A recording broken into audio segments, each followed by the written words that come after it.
Hi, everyone. I'm Diane Brady. I am here with David Jeans, who is a senior writer on the tech team doing investigations.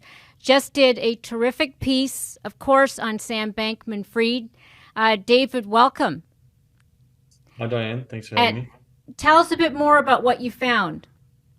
So, just like the rest of the world, especially the crypto and tech ecosystems, with my colleagues Sarah, Emerson, and other members of the tech team, we were able to take a look at what has happened in the past week, and it's been chaos, to put it bluntly. Trying to understand exactly how a company, the second largest crypto exchange in the world, has become insolvent and filed for bankruptcy in the space of a week, has been a great challenge. But we've been making efforts to speak to as many sources as possible, and that resulted in our story that we published on Saturday. What was it that set off alarm bells for you to get involved? Well, Diane, last week was rather startling for anyone in the crypto world and the tech sector more broadly.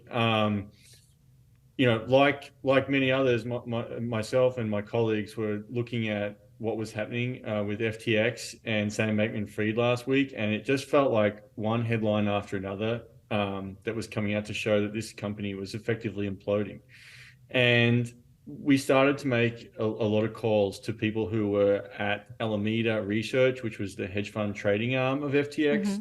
And we first focused there to see what we could find out about what may have triggered the events that occurred last week. As a result of all the work we were doing last week, we started speaking to a number of folks who worked shoulder to shoulder with Sam Bankman-Fried over the years, and also his other executives. And what emerged was that there was a number of red flags actually that many people, including the people who often we look up to as including investors, were all rather duped by some of the things that Sam had done over the years.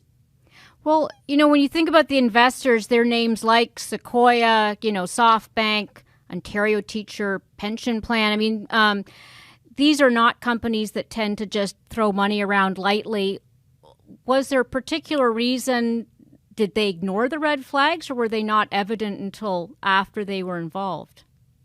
I think this is a really clear case of investors being terrified of FOMO, fear of missing out. And we've seen that happen before with other, tech implosions. We could start talking about Theranos, for example. A lot of people threw a lot of money at that company without doing the due diligence that was necessary to find out, whether it was a legitimate firm. And it appears that the same thing has happened here with FTX, where today there was a former SoftBank executive was talking about the fact that he was reflecting on the fact that yes, he was among many that were caught up in FOMO, and that was because there was an idea about FTX that it was the next big thing, and that it was successfully raising billions of dollars from all of these rather, smart, intelligent, qualified investors. And so once you start seeing big name brands like Sequoia, SoftBank, and Temasek and Tiger jumping into these rounds, it's like, well, we've all got to get in. But what happened that Sam Bankman-Fried did successfully was he created a fear among investors that if they questioned him too much, then he would ice them out of further and future funding rounds. And that's what a lot of reporting has focused on this week and last week. And we saw that's actually something that happened in the. Sorry, let me start again. Mm-hmm. And so what we saw was that actually, as a result of this environment that Sam Bankman-Fried was able to cultivate, he was able to build a company worth $32 billion without ever having a board that had any investors on it. And there was an advisory board, which some investors pointed to that they were involved in, but it had no, clear oversight of the company. And this is kind of unheard of, really, among a lot of companies that try and raise money. They have to have boards. Investors have to see into the company and they have to know what's going on. And that just was not the case here.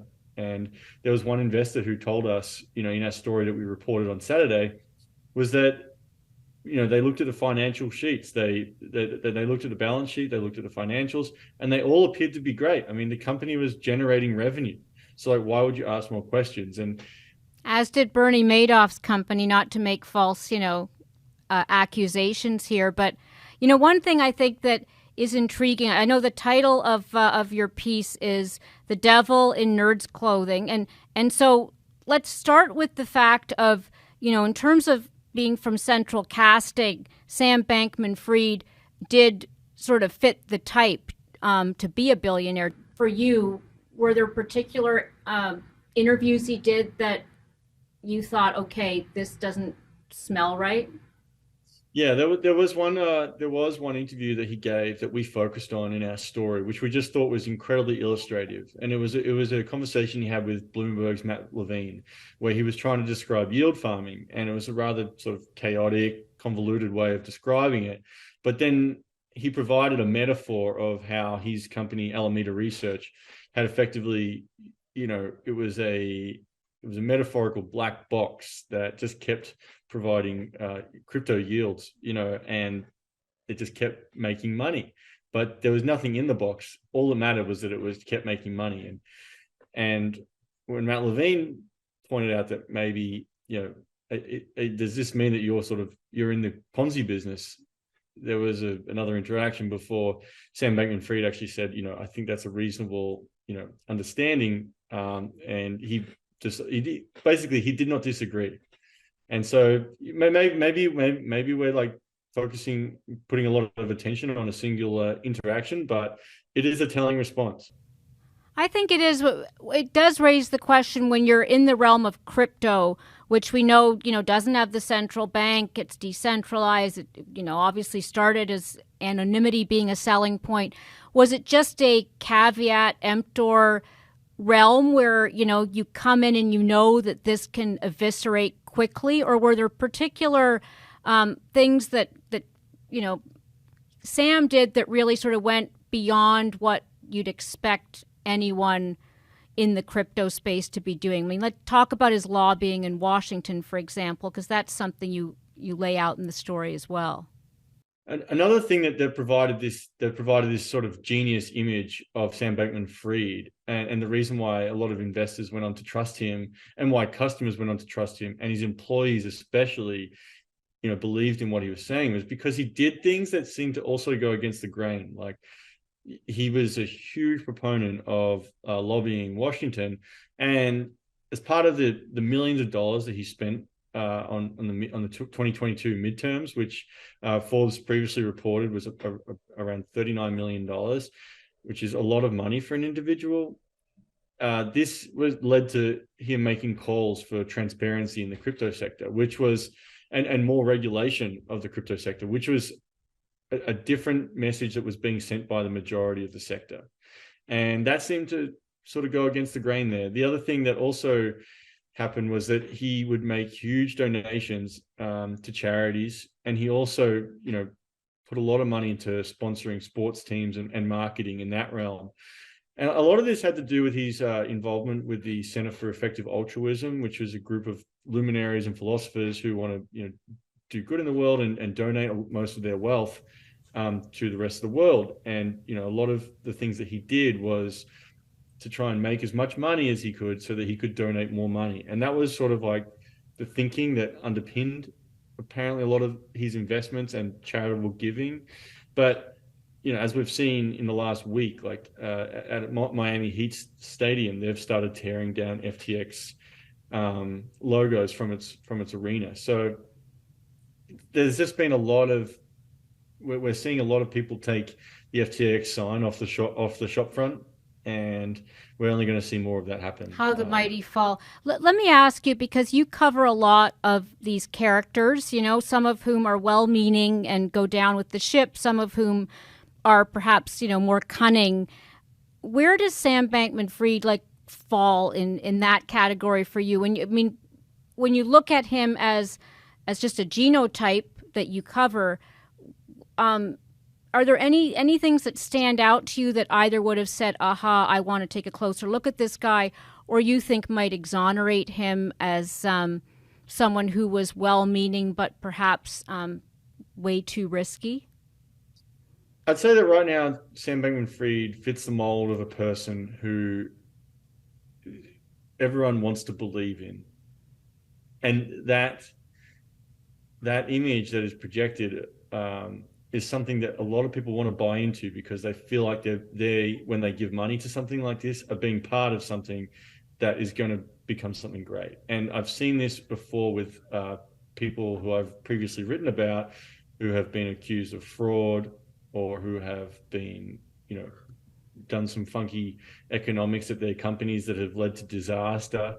They all are incredibly likable and incredibly charismatic people, and they have their own sort of quirks and nuances that makes you be drawn to them more. And of all the people who I've covered in this space, Sam seems to be the largest character of this mold, where he's raised the most amount of money. He was acquired the most amount of belief from the communities that he's built.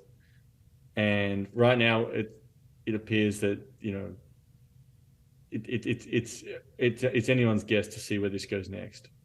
Can I ask just about the criminal? Any, obviously nothing's been decided, but what is it that has gotten the attention of investigators, authorities, that he did that would perhaps, actually break the law?